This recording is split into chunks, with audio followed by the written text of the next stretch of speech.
Welcome to Dancin Moon Songcast. I'm Scott Simpson, casting from Dancin Moon Studio in Spearfish Canyon on the north end of the Black Hills of South Dakota, right on the banks of the Spearfish Creek.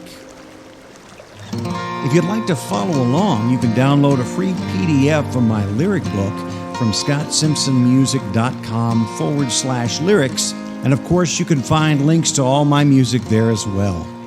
So let's get casting and find out what song we're going to talk about this time. Well, in this week's episode of Dancin Moon Songcast, we're going to take a listen to a song called Mitak Oyasin. And that song appeared originally on 2018's A Dream LP. So we'll listen to Mitak Oyasin and talk a little bit about the lyrics and everything else on the other side.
Friendship, all family, blood through the veins of the people and the nations and the grasses and the rains. No wilderness, no fear, those indigenous nations still living right here. Yeah, still living right here. They're still living right here. Still living right here. 100 policies made trying to take them. 100 treaties signed just to break them. They stand together for the sake of the water. All seventh generation grandsons and granddaughters. They can seem lonely, they are not alone. Singing prayers for the spirits of the one who passed on.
That was Mitak Oyasin from 2018's A Dream. The A Dream album was a fairly political album. A Dream song we've highlighted in a previous episode refers to American Dream as quoted in the inaugural speech of our current president. And so there are a number of songs that deal with political issues. This one included. I've mentioned before, I as part of my work, I work with cultural issues in schools. And my role in that, as an educator, is to be a learner. And what that looks like is I've traveled. We've got nine different reservations here in South Dakota, and then an additional 3 or 4, depending on how you want to count them, in North Dakota. They some of them kind of cross the line there. And span both of the Dakotas. But I interview elders, video interview, along with a colleague, and we've got put together websites that have interviews of elders sharing their stories and their wisdom and their knowledge, and then we help teachers in schools to incorporate those elements into their teaching, into their lessons. And that's really a special thing, especially right now when we're doing so much distance learning during this time of the pandemic. It's something a lot of teachers are finding and parents are finding really useful. I'll include the links to both of those websites: the South Dakota website, which is called wolakotaproject.org, and the North Dakota website, which is teachingsofourElders.org. I'll include those links on the podcast page.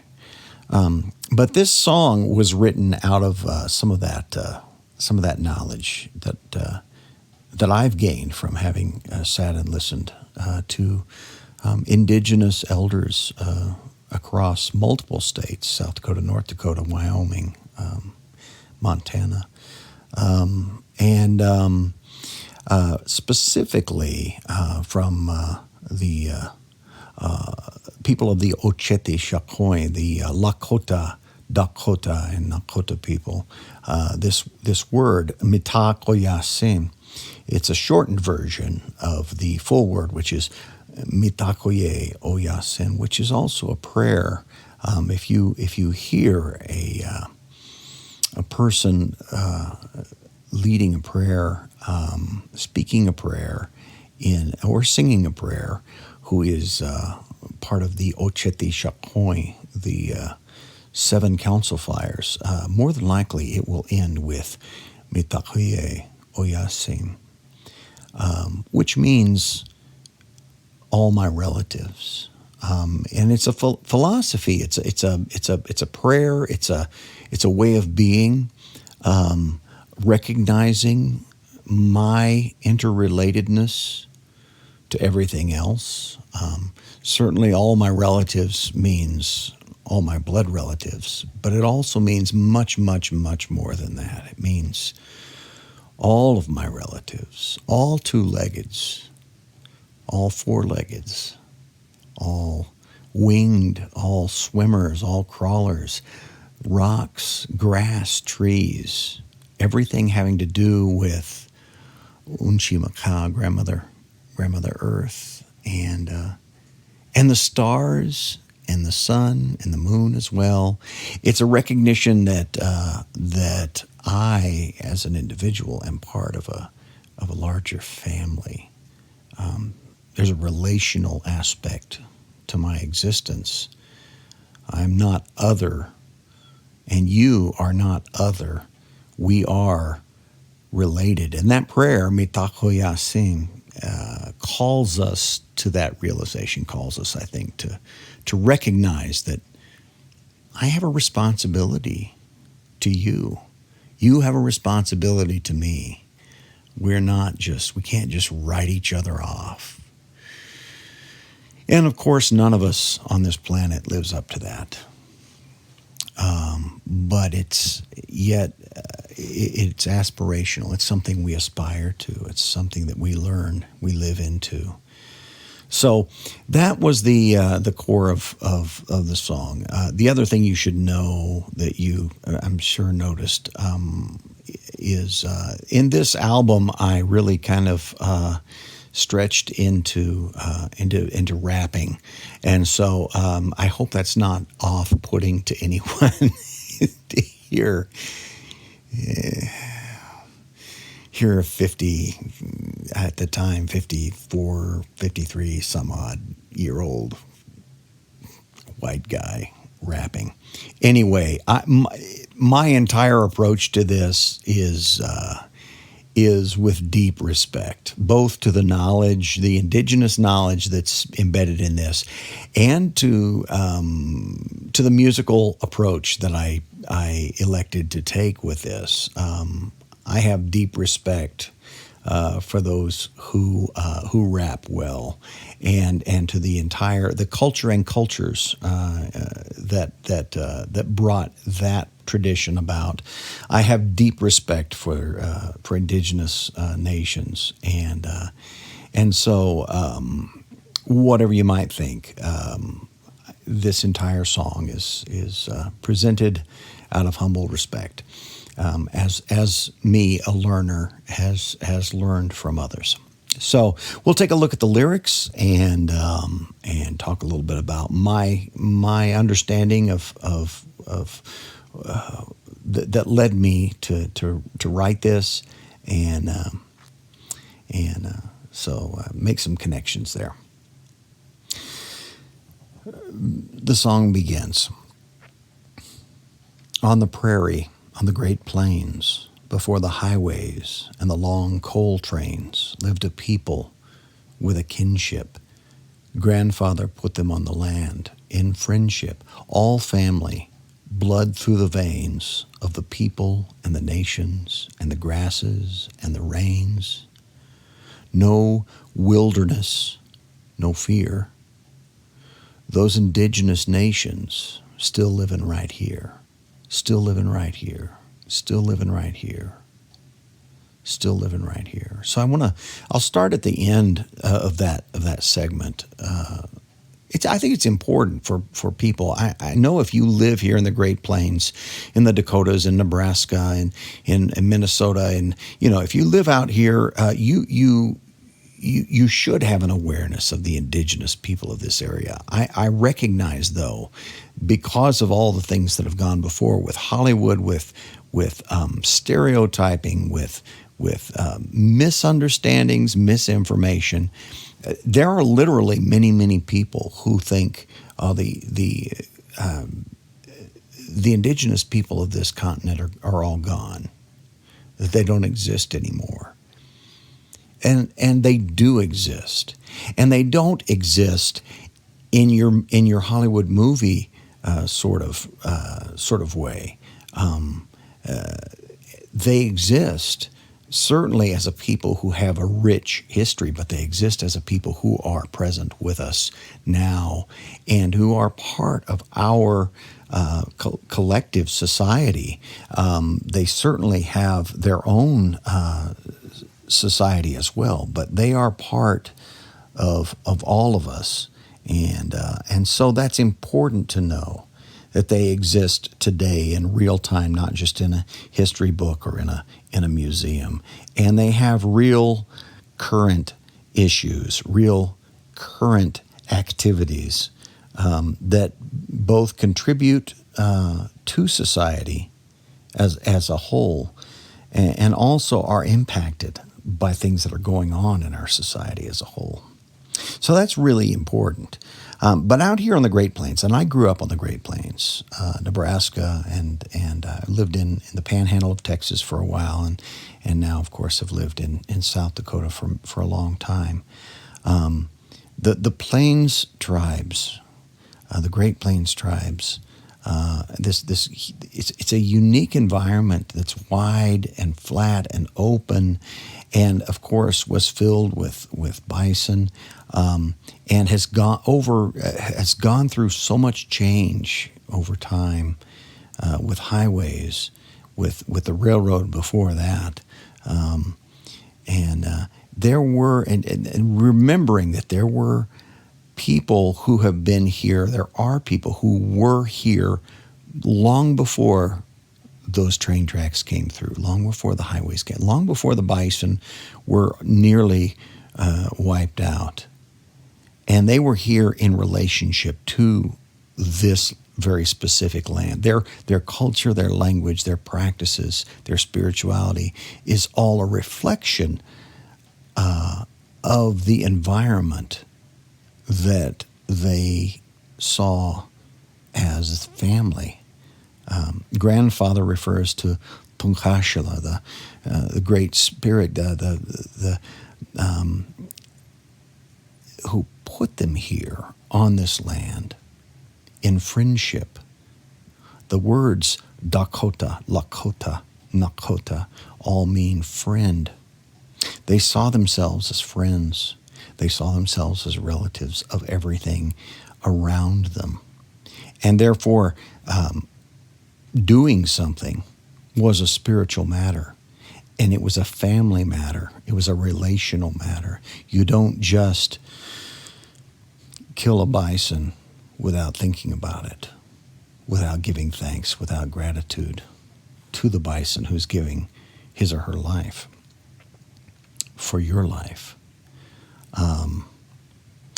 The last thing I want to mention about this section is the idea of wilderness. You know, wilderness was definitely a European idea, the untamed wilderness, the dark wilderness of our mythologies, of Little Red Riding Hood going out into the woods, and the big bad wolf is out there. I mean, the wilderness was a huge thing in the minds of the European settlers. My understanding from the elders that I have talked, that concept did not exist for the indigenous people because this land was their family. There were places where no one was living, and they had a word for that, where, that's over there where no one's living right now. But it wasn't like it was other. It wasn't like it was this frightening aspect of other, of, wondering what's out there in the darkness. There was this idea of Mitak Oyasin, of being a relative, of acknowledging our relatedness, really eliminates that idea of wilderness. I know we from a European standpoint, we have some positive connections with wilderness as well. We value wilderness. We say we need more wilderness. And I think to say we need to have places that are allowed to be what they are without our deep, heavy management. I think that is incredibly important. But at some level, that's also built into this idea of Mitak Oyasin. That you don't try to manipulate and change your environment to make it fit you. You learn more about yourself by looking at your environment, by listening to your environment, by listening to the animals, the creatures, the birds, and the other people of your environment who are relatives. You learn about yourself by listening and learning from them. So we'll go on to the next part of the song. 100 policies made, tried to take 'em. 100 treaties signed, just to break 'em. They stand together for the sake of the water, all the seventh generation grandsons and granddaughters. It can seem lonely, but they're not alone. Singing prayers for the spirits of the ones who passed on. Open your eyes to the beauty you're crossing. Learn how to walk in Mitak Oyasin. Mitak Oyasin. Mitak Oyasin. Mitakuye Oyasin. Mitak Oyasin. Mitak Oyasin.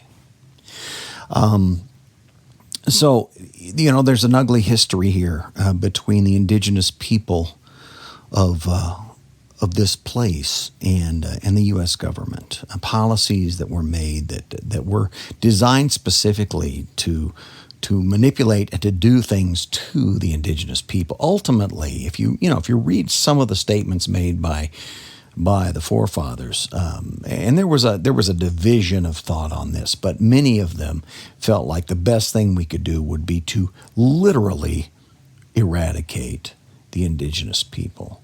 There's no better definition of genocide, but that we just need to get rid of them. Others felt like we just need to get them into their place and make them stay there. But many of the policies that were made were self-centered from the government's point of view, from those who were coming in, who were finding this place and wanting this place, but there was these people already here. 100 treaties signed just to break them, and none more obvious than the treaties here in this area, Fort Laramie Treaty, that gave immense amounts of land. Although it was a treaty that was giving land, that was actually giving land that was already possessed by those people. They were already relatives of that area. So in a way, it was just taking away a bunch of land. But even the small amounts that were signed in the treaties were then progressively taken away over the years, policy after policy that narrowed it and put holes in it and took it away and limited it further. So now today they stand together for the sake of the water. And that's, with all the pipeline work in our region, XL Pipeline and Keystone Pipeline, the young indigenous people who say, you know what, I have learned enough to know that the water of this place is my relative, the earth of this place is my relative, and I, as a relative, have a responsibility to stand for it, to make sure it's clean, not just for the sake of the water, for the sake of all of us, all the rest of my relatives. What do we do without clean water? Seventh generation grandsons and granddaughters. There's a prophecy that many elders talk about, that after the seventh generation, what has been taken away or destroyed will be returned to the people. And so they look to that, and they look at that, and they talk about that, and it's a prophecy of hopefulness, that things will come about where all of this that has been taken away and destroyed will be healed at some point. It can seem lonely, but they're not alone, singing prayers for the spirits of the ones who passed on.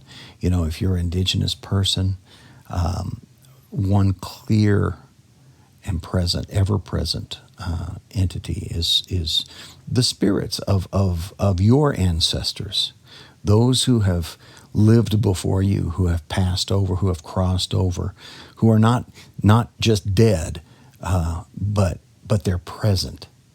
And that awareness that you're not alone. And you sing those prayers to and with those spirits. Open your eyes to the beauty you're crossing.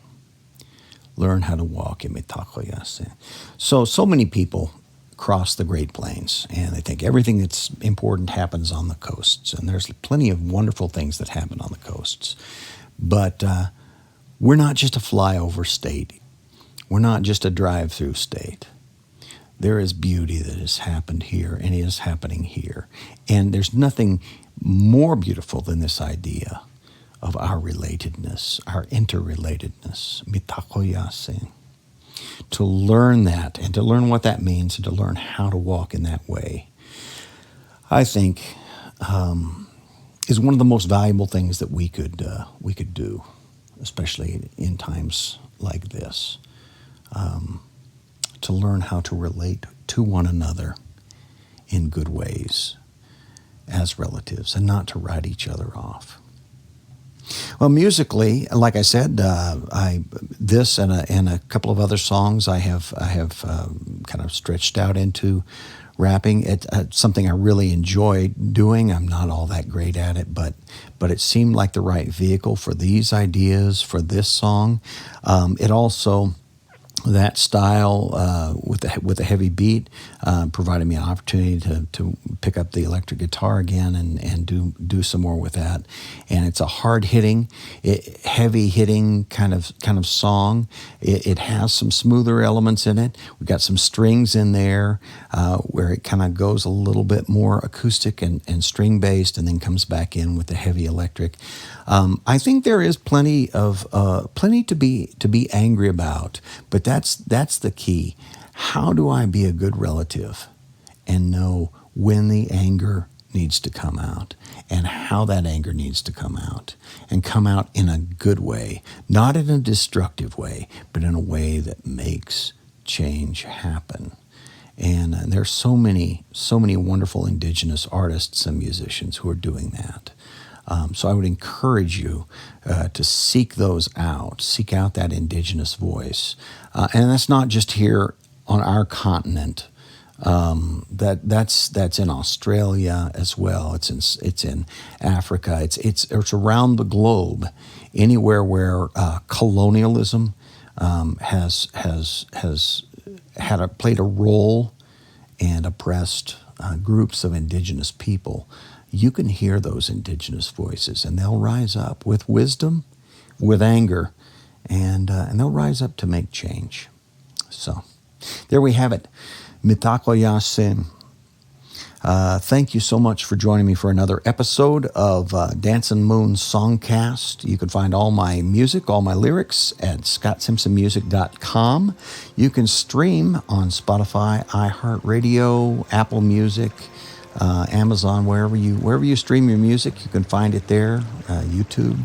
I just appreciate your time listening and considering some of the ideas that go behind some of these songs.